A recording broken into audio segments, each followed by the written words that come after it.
Bonjour à tous et bienvenue pour ce nouvel épisode avec Jacques Lemoisson qui est responsable global macro et investment alternative. C'est bien ça? Tout à fait. Bonjour Jacques. Bonjour. Alors on va directement rentrer dans le sujet. Toi qui est un féru d'économie et qui peut justement nous donner des clés de lecture sur le sujet. On parle du Covid-19, de la crise économique et sanitaire. On aimerait avoir ton avis peut-être avant la crise du Covid. Est-ce qu'il y avait une crise économique en toile de fond? En effet, le Covid en fait a été un révélateur plus que quelque chose qui a, je dirais, déclenché des choses. On avait déjà en Europe des chiffres économiques en Allemagne qui étaient catastrophiques. On avait des indicateurs, ce qu'on appelle les PMI manufacturiers, qui étaient en dépression littéralement à travers le monde. Et ça, c'est pas seulement l'Europe, il y avait la Chine également. On avait des indicateurs aux États-Unis qui n'étaient pas bons du tout. Nous avions également un niveau de levier dans le marché absolument extrême. Les sociétés, notamment américaines, utilisaient le faible niveau des taux pour monter leur niveau de dette et pas pour acheter des biens productifs ou améliorer des capacités de production, ni embaucher des gens d'ailleurs. C'était plutôt pour augmenter leur achat d'actions ou augmenter leurs dividendes. Donc il y avait du pur levier financier. Nous avions aussi la guerre commerciale sino-américaine, où Trump avait commencé déjà à faire imploser la supply chain. Donc le Covid est arrivé en fait comme un peu de l'essence sur un feu qui couvait déjà et qui n'a fait que révéler, la problématique de tension commerciale et donc la supply chain qui avait déjà des problèmes, le ralentissement économique industriel qui était déjà notable dans pas mal de pays, et puis le levier financier assez extrême de beaucoup de sociétés qui découplaient la bourse déjà de l'économie réelle. Alors justement, la crise du Covid, elle a accéléré ce processus-là. Elle en a aussi déclenché d'autres, notamment on pense au pétrole, hein, qui était pas très bien plusieurs années auparavant, mais là qui a eu un vrai plongeon. Quel est ton décryptage sur cette crise du Covid-19 pendant la crise sanitaire? Qu'est-ce qui s'est passé au niveau économique? En fait, le Covid a déclenché, on va dire, j'appelle ça les trois vagues. Déjà, il a, je dirais, entériné l'implosion de la supply chain mondiale. Il faut bien voir que pendant les dernières, depuis que la Chine est arrivée dans l'Organisation mondiale du commerce, c'est-à-dire en 2000, le PIB chinois a littéralement explosé, mais la place de la Chine est devenue prépondérante dans l'économie mondiale. Euh, et donc la Chine est devenue, c'est l'image, on la caricature un peu, est devenue en fait la fabrique du monde. Et les sociétés occidentales ont passé des dizaines d'années à optimiser leur supply chain de façon à optimiser leurs coûts de fabrication. Donc évidemment, Trump avait déjà lancé l'affaire, mais le Covid a fait juste littéralement imploser la supply chain. Donc certains pays, évidemment, comme le Vietnam par exemple, peuvent en tirer un peu les subsides, l'Inde aussi également, mais définitivement, ça pose un problème d'optimisation des coûts, et on en parlera après, tu verras après dans la troisième vague pourquoi je mets ça en exergue. Donc ça, c'est la première vague. Tout de suite, implosion de la supply chain. Après, la deuxième vague, c'est la crise de la demande et des faillites. C'est-à-dire qu'une fois que la supply chain a implosé, on a eu le lockdown des différentes villes, différents pays, et la demande s'est complètement écroulée.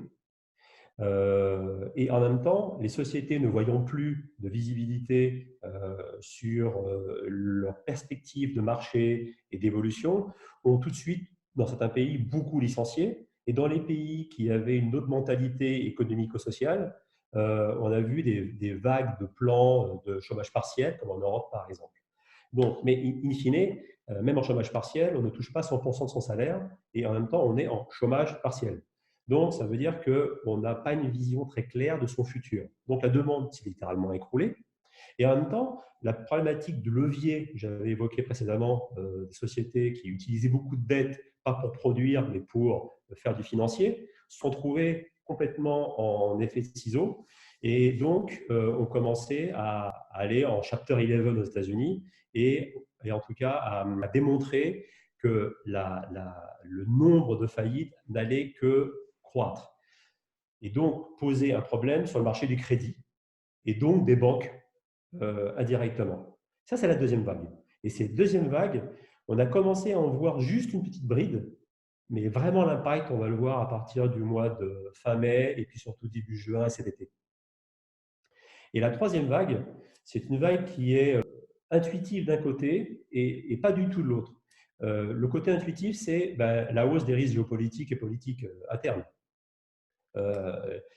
Déjà, on voit, il y a des class actions aux États-Unis de particuliers, d'employés qui vont en justice face à leurs groupes comme Walmart et comme McDo, par exemple.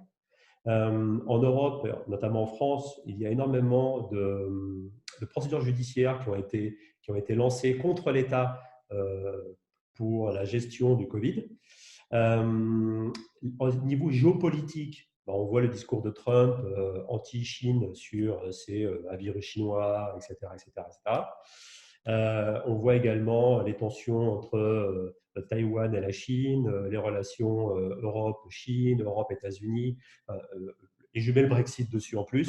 Donc, on voit toutes ces tensions géopolitiques qui commencent à augmenter. On voit l'Iran aussi avec ce qui se passe au Golfe Persique.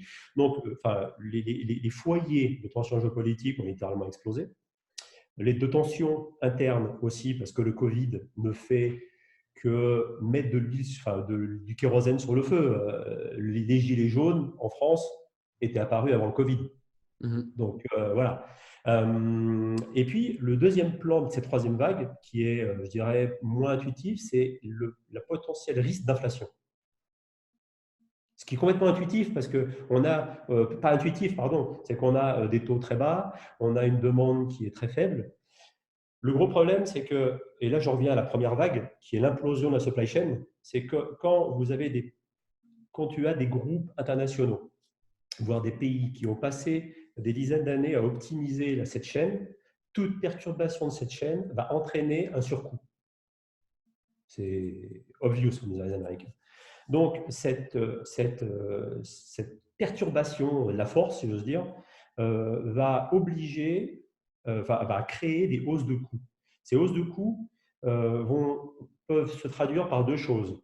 Ou des sociétés sont dans un secteur où le pricing power est assez important, comme le luxe par exemple, et peuvent prendre ça sur leur marge. Donc, le particulier n'y verra pas grand-chose, si ce n'est que les perspectives de revenus de ces sociétés-là vont s'en trouver impactées. D'un autre côté, des sociétés comme l'automobile, par exemple, qui ont un pricing power très très faible en raison de leur faible marge, ne pourront pas ne pourront pas intégrer ce genre de coûts, ou en tout cas tous les coûts. Et donc, on pourrait avoir des hausses de prix. Je parle de ça, mais on parle de l'alimentaire, par exemple, également aussi, qui est un gros problème en Chine, qui est un problème aux États-Unis, qui peut être un problème en France. On a vu les différents clusters de Covid dans les abattoirs, par exemple. Donc, on peut avoir cette résurgence de coûts alimentaires. Et là, il faut bien voir la différence entre le peuple et les données économiques. Ce qu'on appelle les CPI, donc les Consumer Price Index, sont construits d'une façon qui ne sont pas du tout relevantes par rapport à ce qu'on a actuellement dans nos budgets personnels. Ce qui fait que vous pouvez avoir des données économiques qui ne flambent pas forcément, mais des peuples qui vont prendre de plein fouet cette hausse de l'inflation. Je ne dis pas que c'est un problème qui va arriver maintenant, mais je reprends l'image que m'a donnée un ami chinois un jour concernant l'inflation. Il m'a dit l'inflation, c'est comme un tigre dans une cage. Tout le monde veut le faire sortir, mais pour le faire sortir, il faut rentrer dans la cage. Et généralement, on n'en sort pas indemne. Donc, cette image-là, je l'aime beaucoup parce que les banques centrales, ça fait des dizaines d'années, notamment dizaines d'années pour la Banque centrale japonaise, qu'elle prime des trillions de yens, de dollars, d'euros, pour essayer de faire partir une inflation qui ne part pas. C'est un échec total.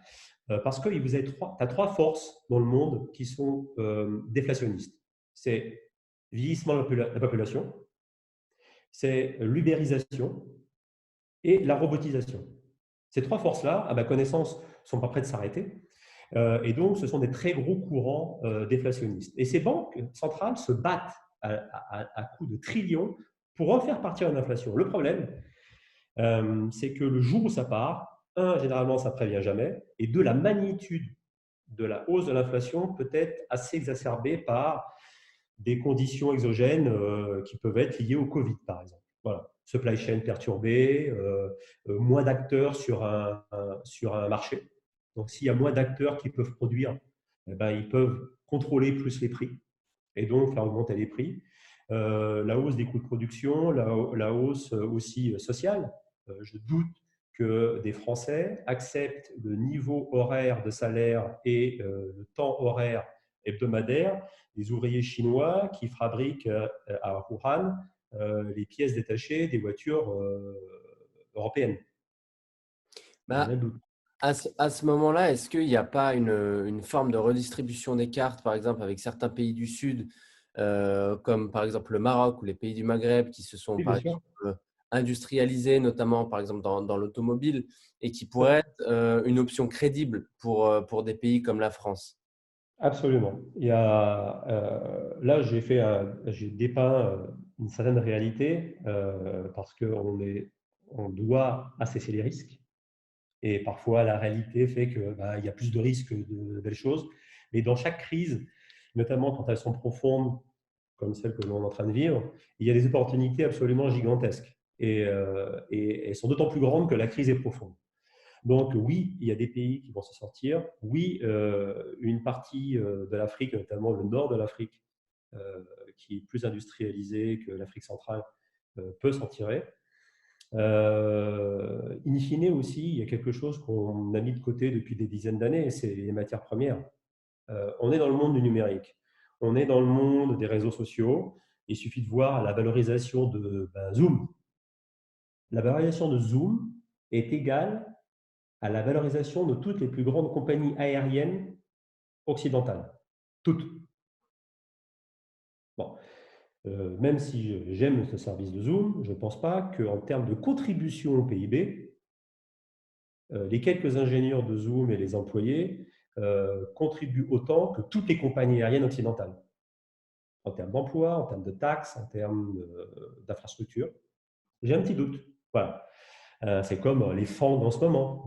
Les FANG, la capille boursière de toutes les FANG, donc Facebook, Amazon, Apple, et puis mettons Microsoft dedans, Netflix et Google, en gros, c'est un tiers de tout le MSCI World hors États-Unis. Donc, ça veut dire qu'on a 6 valeurs qui pèsent plus lourd en capitalisation boursière que toutes les valeurs, enfin, qui pèsent, pardon, un tiers de toute la capitalisation boursière des valeurs dans le monde hors valeurs américaines.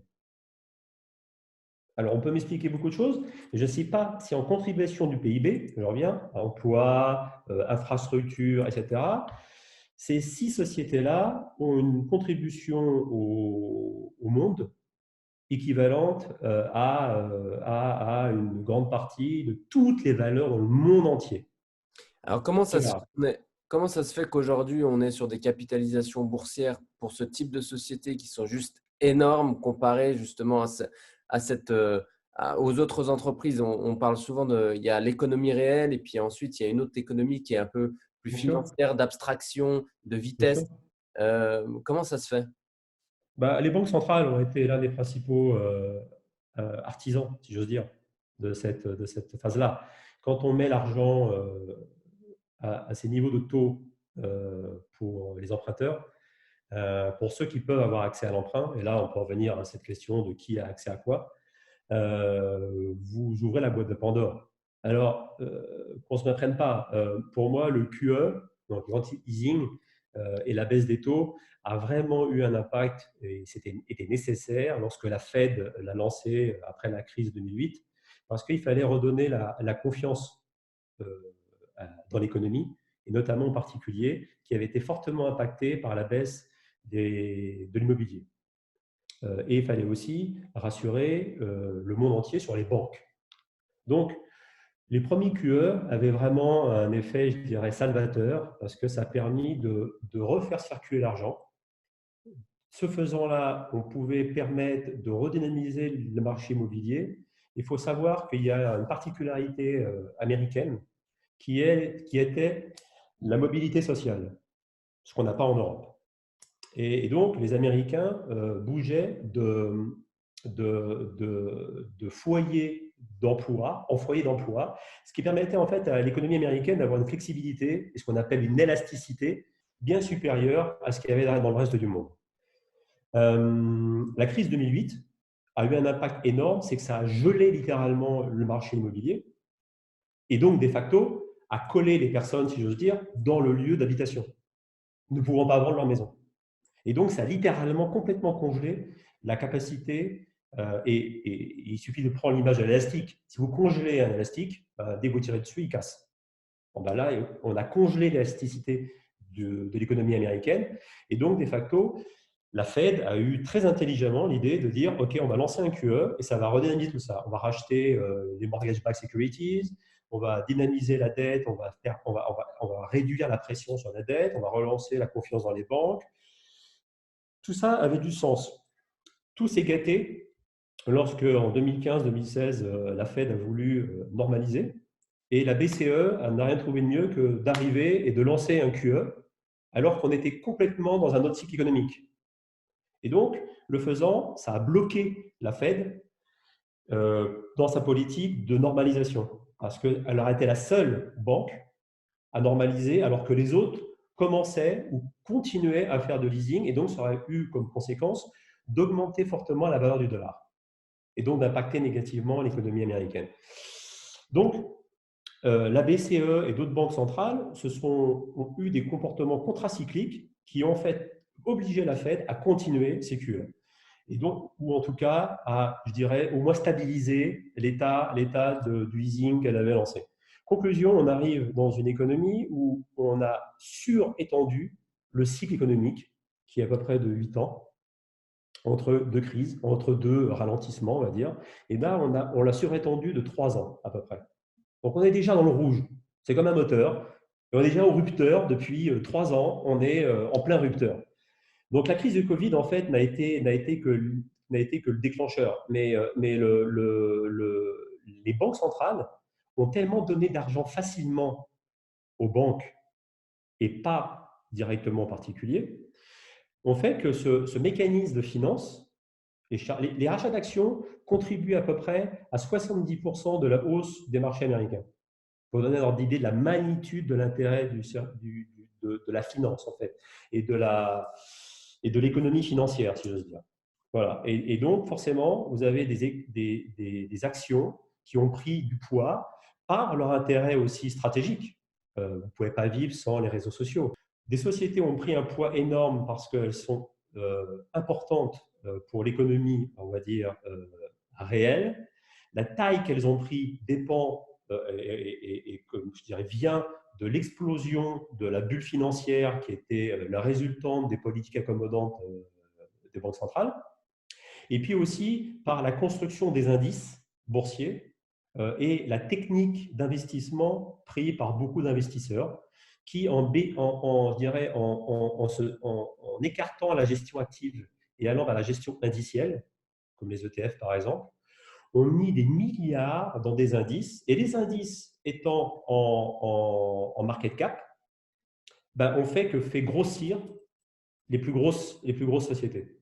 Donc maintenant, si vous regardez la concentration, quelles sociétés sont le plus détenues par les hedge funds, vous avez les FANG. Quelles sont les actions les plus détenues par les mutual funds aux États-Unis, voire dans le monde? Les FANG. Quelles sont les actions les plus détenues dans les sovereign funds parfois? Les FANG. Même la Banque centrale suisse a acheté beaucoup de technologiques et donc la Banque centrale suisse a des milliards de FANG aussi, de francs suisses. Donc tout ça, vous avez l'importance, en effet, enfin, je dirais, sociétale et économique de ces groupes-là. Vous avez la politique économique, enfin, la politique monétaire des banques centrales qui a juste euh, ouvert le bar et free lunch pour ça. Et après, derrière, vous avez la construction des indices et des flux financiers qui font qu'il y a une concentration dans ces valeurs-là. Et justement, sur le futur, ou du moins les projections concernant justement cette crise du Covid, on a vu qu'il y avait un, une allocation de 500 milliards, un accord européen sur une relance de 500 milliards. On a vu aussi Emmanuel Macron qui a donné une interview au Financial Times en disant qu'il faisait du QE pour le particulier. Alors, quel est ton avis sur le sujet? Alors, voilà, c'est très complexe. En très peu de temps, 2020, ça c'était mes propos déjà en fin 2019, 2020 était une année charnière pour les politiques. Année charnière du futur, et je ne savais pas que le Covid allait arriver, hein, voilà. Mais 2020 était pour moi une année charnière parce qu'aux États-Unis, on parle de la MMT, c'est la New Monetary Policy, c'est-à-dire que les banques centrales vont directement donner de l'argent aux particuliers et directement donner de l'argent aux sociétés en bypassant littéralement les banques. Voilà. Donc, soit, c'est un autre schéma, mais ça ressemble quand même à une quelconque nationalisation de l'économie. Pourquoi pas, hein, mais bon, ok. Ou alors, on reste dans le système actuel, mais ça veut dire qu'on doit avoir un repricing des actifs financiers parce qu'on atteint des niveaux de valorisation qui sont complètement déconnectés de la réalité, en tout cas dans certaines classes d'actifs. Donc, en effet, le 2020 est une année charnière et le Covid ne fait qu'accélérer et de mettre les gouvernements en face de leur réalité.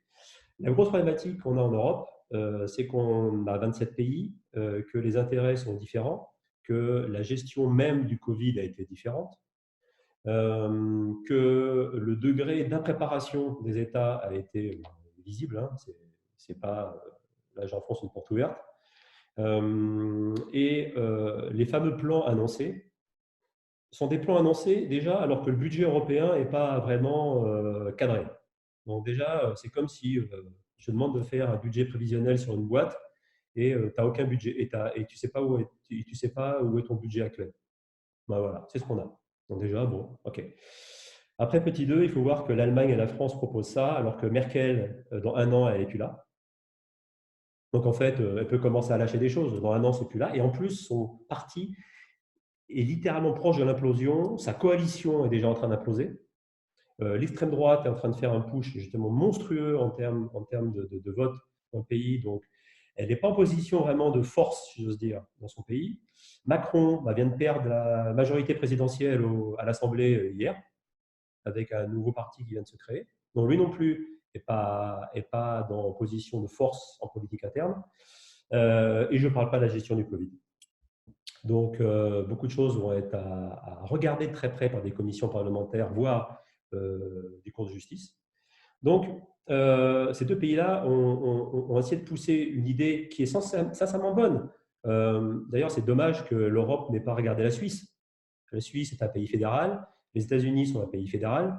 On peut dire quelque part la Chine est en quelque soit aussi un pays fédéral. Et il n'y a que l'Europe qui continue à ne pas vouloir faire un État européen, enfin, une fédération en fait de différents pays. Donc, conclusion, on a des pays du Sud qui ont besoin de financement, des pays du Nord qui ne veulent pas financer. Et on le voit déjà, le ministre, je crois, des Finances suédois, ce matin, a commencé déjà à dire qu'il avait quelques doutes sur le plan allemand. Bon. Donc, beaucoup de médias parlent d'une sortie de l'Italie, une sortie de l'Espagne, une sortie de la France de l'Union européenne. Sincèrement, je suis dubitatif là-dessus. Par contre, je suis plus proche de penser que des pays du Nord pourraient prendre l'exemple de l'Angleterre et sortir de l'Europe pour X raisons. Je ne rentre pas dans la politique, etc. Donc, en effet, ces plans-là sont, oui, intéressants et nécessaires. On parlait aussi d'un plan de soutien de 100 milliards d'euros pour l'emploi. Superbe. le chômage partiel en France coûte à peu près une vingtaine de milliards, 24 milliards, et sur un mois. On parle de 100 milliards. On a 30 millions, on a un cinquième de la force de travail européenne qui est en chômage partiel. Donc, tout ça, c'est des chiffres. Mais derrière, on peut mettre les indices à n'importe quel niveau. À un moment, on va avoir cet alignement entre la réalité, c'est-à-dire on a 30 millions de personnes qui ne savent pas si elles vont être au chômage ou pas dans quelques mois et qui vont voir le salaire déjà baisser parce que le chômage partiel ne vous garantit que 85% ou 90% de votre salaire, mais à force, ça va baisser. Donc, de facto, le pouvoir d'achat va baisser. Et en même temps, avec potentiellement une vague de chômage assez colossale si on n'a pas une reprise économique importante et si le déconfinement se passe mal. Donc ces plans-là sont bien. La mise en place est plus qu'hypothétique parce qu'il faut rassembler des personnes, il faut rassembler 27 pays et les deux pays qui l'ont proposé, les deux chefs d'État ne sont pas dans la meilleure position en termes de politique interne déjà. Et dont une, dans un an, n'est plus là. Et Macron a déjà une vision sur la prochaine élection. Bon, déjà, et pas en campagne, mais ça commence déjà à travailler un peu, et c'est pour ça que sa majorité a implosé d'ailleurs récemment. Donc oui, ces chiffres sont bien. Justement, par rapport à toutes ces sommes qu'on voit un peu dans les médias, un peu partout, c'est des sommes qui sont levées grâce à de la dette. Et certains économistes disent que voilà, cette dette-là, elle est là aussi pour refaire redémarrer, je dirais, de nouvelles infrastructures. On pense peut-être à un plan un peu plus keynésien. Euh, est-ce que c'est juste ou est-ce que c'est peut-être un tout petit peu plus nuancé que ça? Non, c'est juste. C'est juste. Pourquoi je préfère les actifs américains et même chinois aux actifs européens, c'est que j'appelle le principe de verticalisation. C'est-à-dire, t'as un alignement d'intérêts entre l'État et les intérêts de l'État et l'intérêt des sociétés. Donc, quand l'État veut prendre des parts de marché à l'extérieur ou veut développer un secteur économique, les sociétés écoutent, avec plus ou moins le choix d'écouter, et vont dans cet axe-là. Et ça, c'est vrai en Chine et aux États-Unis. Et en même temps, quand les sociétés ont un problème de concurrence, ont un problème de taxes, ont un problème je dirais, juridique pour étendre leur business, voire même géographique, elles demandent à l'État, est-ce que tu peux nous aider là, là, là, là, et l'État agit. Voilà. Et deux seules zones avec un grand nombre de populations, d'économies, je dirais, de taille importante, où ça existe, et c'est fait d'une manière industrielle, c'est la Chine et les États-Unis. L'Europe ne marche pas du tout. Au contraire, même, dès qu'on veut faire des champions européens, il y a la Commission de Bruxelles qui casse les fusions. Donc, comme ça, au moins, on a très peu de chance.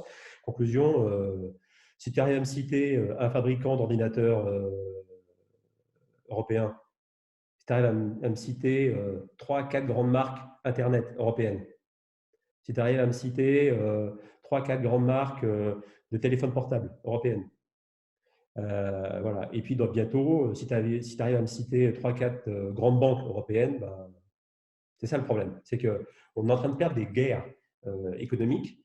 La dernière guerre qu'on risque de perdre, c'est la guerre de la finance. Quand on voit la taille des banques, des bilans des banques américaines et des capitalisations boursières des banques américaines et chinoises versus les banques européennes, c'est à pleurer. Donc, on a vraiment un très gros problème. Donc, ce plan keynésien que tu appelles de tes voeux et que j'appelle de mes voeux aussi est très judicieux, à condition que la zone qui le fasse déjà en ait un grand besoin. Ce plan Marshall, entre guillemets, ou cette théorie keynésienne, a très bien marché après la guerre. Pourquoi? Parce qu'on n'avait plus d'infrastructures. Bon. Les deux seuls pays, et là j'en reviens, qui ont un besoin d'infrastructures pour différentes raisons, ce n'est pas l'Europe. L'Europe, on a des routes qui sont bien, on a des chemins de fer, on a des trains qui roulent à 300 km/h. Bon, ok, ils ont du mal à traverser les frontières parce qu'on n'a pas la même taille de rail. Juste le délire. Mais bon, voilà, ça monte déjà. Voilà. On a des aéroports qui sont modernes. Voilà. Donc, oui, on a besoin d'infrastructures. Mais enfin, à moins de péter ce qu'on a pour le reconstruire. Bon, par contre, la Chine était tellement en retard qu'elle a un besoin gigantesque d'infrastructures qu'elle est en train de combler. Hein. Ils ont fait des dizaines de milliers de kilomètres de rails. Ils sont en train de construire 40 aéroports de la taille d'Orly. Enfin bon, c'est un truc de fou. Ils en ont besoin parce que c'est un pays gigantesque et qui continue son réveil, si j'ose dire. À force d'être réveillé, il est plus qu'éveillé maintenant, mais on parle de pays émergents, mais à force d'émerger, c'est plutôt nous qui sommes immergés d'ailleurs, pour faire une blague. Donc ça, c'est la Chine. Et les États-Unis, eux, là par contre, ont clairement un besoin gigantesque de plusieurs trillions d'infrastructures, parce que c'est juste une horreur, quoi. Aéroports obsolètes, routes dégradées, les ponts américains n'ont rien envié à certains ponts italiens. Voilà. Donc là, il y a un besoin. Et un plan de quelques trillions à l'échelle des États-Unis serait une bouffée d'oxygène absolument gigantesque pour l'économie, et pas seulement pour l'économie, pour le social. Le rêve américain est un peu plus terne que les décennies précédentes, voire le siècle précédent. Or, de relancer un plan de cette taille-là, sachant que les Américains sont très pour l'argent public va dans le privé et c'est les boîtes privées qui gèrent le projet, permettrait de créer une ribambelle de nouvelles sociétés, permettrait aussi de refaire une ascension sociale. Quelqu'un qui est ouvrier pour être chef de chantier, puis après derrière être ingénieur, puis éventuellement créer sa boîte même d'ailleurs. Donc, recréer une certaine ascension sociale, remettre l'école bleue, parce qu'on parlait de l'ubérisation et de la robotisation, mais ce sont les écoles bleues qui en pâtissent le plus pour l'instant. Donc, remettre des personnes qui n'ont pas forcément un niveau de diplôme permettant d'être très, je dirais, adapté, si j'ose dire. Pas adapté, ce n'est pas le bon mot, mais d'être très, je dirais, flexible dans le monde numérique que l'on a, permettrait justement de redonner cette fluidité économique. Voilà. Donc oui, ces plans-là sont nécessaires. États-Unis, je pense que c'est dans les cartons. Hein. On parlait d'un plan de 2 trillions. Bon, maintenant, il y a des élections, donc c'est compliqué, mais je pense que ça va arriver. Et ça, c'est un énorme boost. Et c'est une des thématiques, l'infrastructure, qui est une thématique d'investissement qui est vraiment importante. En Chine, c'est déjà le cas. Et je pense que le 14e plan quinquennal, qui va être bientôt dessiné, va mettre encore la part belle à l'infrastructure. L'Europe, oui, mais Juncker a voulu lancer un plan de 100 milliards d'euros d'infrastructures il y a 4 ans, je crois. Je ne sais pas. Tu as vu quelque chose? Non, voilà. Bon, donc le gros problème, c'est que dans beaucoup de pays européens, les idées sont bonnes, mais c'est l'exécution qui n'est pas bonne. Et on a ce problème-là. Alors, la Suisse n'est pas non plus, je dirais, exemple de reproche aussi là-dessus, mais on a de très bonnes idées. Le problème, c'est les mettre en application, c'est parfois très compliqué. Et ces plans-là vont être nécessaires. Et c'est ce que j'appelle des vrais plans. De mettre de la dette en ce moment, ce que j'appelle, c'est la zombification totale de l'économie et de la société. C'est-à-dire qu'on met de la dette sur des boîtes qui sont insolvables. Ok. Alors ouais, elles marchent, hein, mais elles sont mortes. Donc, cette zombification de l'économie va avoir un temps. Donc, je ne suis pas là en train d'espérer une crise économique parce qu'on l'a déjà. Voilà. Je suis juste en train de dire qu'il aura peut-être fallu mettre les assurances, par exemple, au premier rang.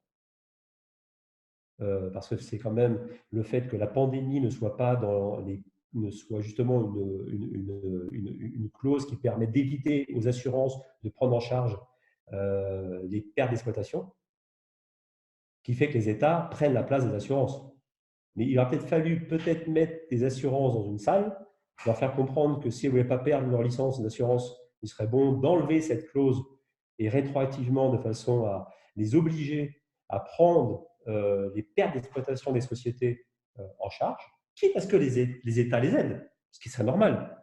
Mais qui de mieux qu'une assurance peut permettre de savoir qui est en difficulté ou pas, qui fait quoi? Entre les assurances maladie et les assurances des sociétés, elles ont quasiment toutes les datas qu'il faut et elles savent très bien le gérer. Pourquoi d'avoir parmi les assurances en frontline, leur dire, OK, les mecs, vous n'avez pas le choix, vous le faites, on vous back, pas de problème, mais c'est vous qui gérez ça. Ça évite les petits problèmes que l'on a aux États-Unis où de moins en moins de sociétés maintenant, de PME, vont dans le plan étatique parce que les conditions ne peuvent pas être remplies par ces boîtes-là. Et en plus, des boîtes qui n'ont pas besoin ont eu accès à l'argent. Parce que géré par un système électronique obsolète et par des banques qui ont préféré traiter avec les clients qu'elles avaient déjà au lieu d'adresser leurs problématiques des personnes qui en avaient besoin. Donc, voilà, donc c'est pour ça que on n'a pas mis les assurances là où il fallait. Elles auraient dû être, parce qu'elles ont des datas gigantesques, elles savent le gérer. C'est des actuaires. Ils savent gérer les datas, les probabilités, etc. Ils savent le faire très bien. C'est des super pros là-dessus. Donc, on aurait dû les mettre en avant, quitte à ce qu'ils n'aient pas le choix. Mais en même temps, derrière, de les baquer avec l'argent de l'État. Ça n'a pas été fait. Donc maintenant, on a des banques centrales qui déversent des trillions de dettes alors qu'on n'a plus de demande. Donc, ça veut dire que ces boîtes-là, et c'est pour ça que la vague de faillite va augmenter, parce que vous êtes un patron. Vous savez que vous n'aurez pas de chiffre d'affaires en hausse avant 6 mois ou un an. Et on vous dit, OK, ça vous coûte zéro, mais alors on vous donne X centaines de millions de francs suisses ou d'euros, de dollars ou de millions, et puis c'est bon. Ben non, c'est pas bon. Parce qu'il n'est pas débile, le patron. Il voit bien qu'à un moment, il va falloir qu'il rembourse cette dette. Bon, c'est de la dette. Donc, on a confondu liquidité et solvabilité. Et ça, c'est un très gros problème. Donc, on n'a pas mis les assurances là où il fallait. Et de facto, vous auriez mis les assurances là, les patrons auraient été plus sereins, auraient moins licencié tout de suite parce qu'en disant, OK, j'ai une assurance qui me back. Donc, ça veut dire que je suis un peu confortable dans la tête de manager et donc ça m'évite de virer les gens tout de suite, etc. etc. Ça n'a pas été fait. Donc, tous les plans qu'on annonce, c'est très très bien. Les sommes sont complètement déconnectées de la réalité. Vous allez dans la rue, tu demandes à quelqu'un, est-ce que tu sais ce que c'est déjà 1 million à peu près, 1 milliard, 1 trillion, voilà, c'est du chinois quoi. Donc, voilà. Donc, et sachant qu'en plus, il ne voit pas un centime de ce trillion. En tout cas, lui directement pour l'instant, à part les États-Unis qui ont fait des chèques, et on a fait quelques chèques ici en Europe. Mais à Hong Kong, ils ont fait des chèques aussi. Donc voilà, mais in fine, ça ne remplace pas le futur. Et on est des économies de consommation. Nous sommes dans des économies de consommation. Et la consommation repose sur un facteur, la confiance. Voilà. Donc, les assurances, on aurait dû les mettre vraiment là. J'insiste un peu là-dessus, mais je trouve qu'on n'en parle pas assez. Et on critique beaucoup la gestion des États, mais peu de personnes apportent des solutions, en tout cas essayent de dire, écoutez, on devrait faire ça. Voilà, ce n'est pas une grosse contribution, mais d'autres ont évoqué la même chose. Mais je pense que c'est ça qu'il aurait fallu faire. Après qu'on ait des plans de relance via l'infrastructure et d'autres, ça, oui, bien sûr. Mais le problème, c'est qu'un philosophe parle de, de, la, de la crevasse du présent.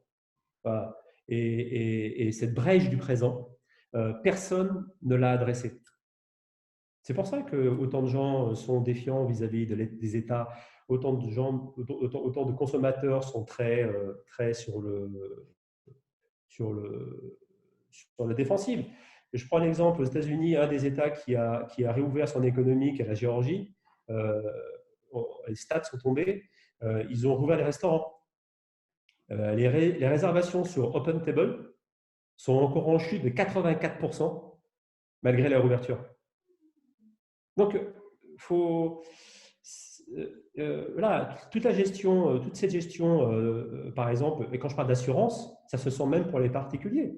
Le fait de ne pas avoir de masque, d'avoir perdu du temps à considérer et d'avoir subi encore le complexe de Tchernobyl, c'est-à-dire c'est un virus chinois et nous, c'est pas à nous. Bon, Pendant ces mois-là, on n'a pas fabriqué de masques, on n'a pas checké nos stocks, on n'a pas fait le nombre de tests, fabriqué le nombre de tests qu'il faut. Je ne parle pas de vaccin, je ne parle pas de… non.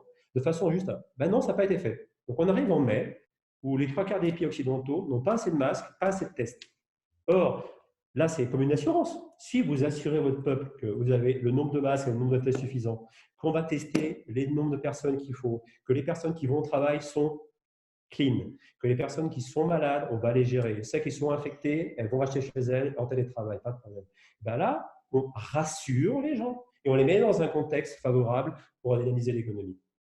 Donc le mot assurance devrait être le principal mot qui devrait être dans tous les journaux, dans tous les médias, partout. Parce que c'est assurer quelque chose permet d'avoir une vision plus sereine du futur et donc de pouvoir lancer beaucoup plus vite les économies. Voilà, si je puis me permettre. Merci beaucoup. Bien sûr. Merci beaucoup, Jacques, pour ton partage qui est hyper éclairant. Je pense que ça va beaucoup parler à beaucoup de nos auditeurs et de l'audience qui nous regarde. Donc, merci encore pour ta Ah, merci beaucoup de participation. l'initiative, c'est très bien. Il en faut encore plus.